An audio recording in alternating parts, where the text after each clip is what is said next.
Kalian tahu nggak kenapa Alpha bilang, Sistem siap, Alpha dan Beta aktif. ternyata itu bukan sekedar perintah, tapi bukti bahwa sejak awal ia tidak pernah hidup sebagai manusia. Alpha adalah hasil eksperimen, sebuah senjata hidup yang diciptakan untuk satu tujuan, bertarung. Tidak ada masa kecil, tidak ada pilihan. Saat sistem aktif, Alpha dan Beta langsung bergerak, menjalankan perintah, menghancurkan target, tanpa ragu, tanpa perasaan. Namun seiring waktu, sesuatu mulai berubah. Di balik program dan perintah, muncul pertanyaan yang tidak seharusnya ada. Tentang dirinya, tentang tujuan hidupnya. Apakah ia hanya mesin, atau ada sisi manusia yang tersisa?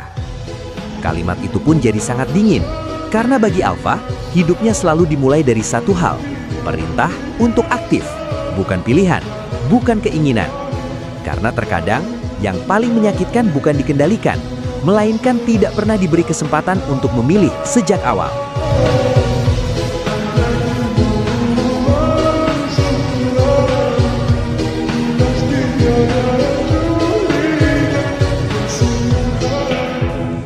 Kalian tahu nggak kenapa Argus pernah berkata, Jika bukan aku, sepertinya Rafaela yang akan terpilih.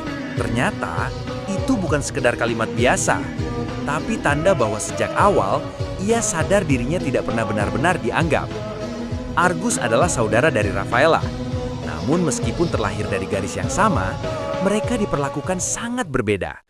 Di dunia mereka, ada keyakinan bahwa malaikat adalah simbol kemurnian, dan kemurnian itu selalu digambarkan sebagai sosok perempuan. Karena itu, kehadiran Argus sejak awal sudah dianggap tidak seharusnya ada.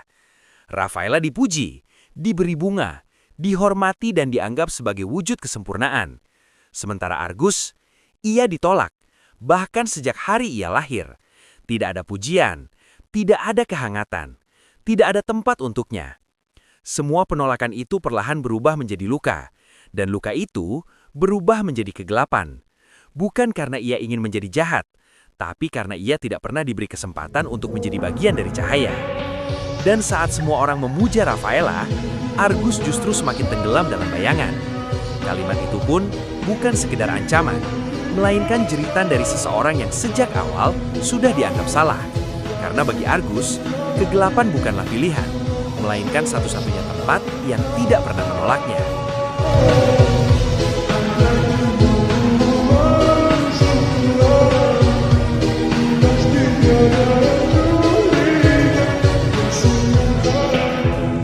Kalian tahu nggak kenapa Granger bilang, Jangan coba-coba sentuh kotak biolaku. ternyata itu bukan sekadar larangan, tapi satu-satunya hal yang tersisa dari masa lalunya yang hancur. Dahulu Granger hidup bahagia di sebuah desa yang kecil, tapi semua itu berubah mencekam. Kotanya diserang oleh iblis dan di malam itu semuanya terbunuh, termasuk warga desa dan kedua orang tuanya. Sejak saat itu hatinya tidak pernah merasakan ketenangan. Yang tersisa hanyalah suara tangisan dan dendam yang tidak akan pernah hilang.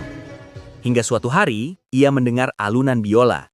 Seorang pendeta dari Monastery of Light. Untuk pertama kalinya, Granger merasakan kedamaian.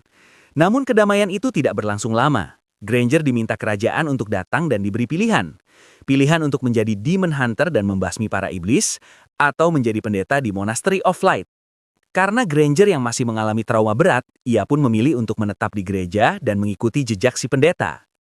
Namun saat ia kembali ke gereja, semuanya sudah terlambat. Monastery of Light hancur karena diserang Dairot dan iblis lainnya. Pendeta yang menyelamatkannya telah tiada. Dan sekali lagi, Granger merasakan yang namanya kehilangan.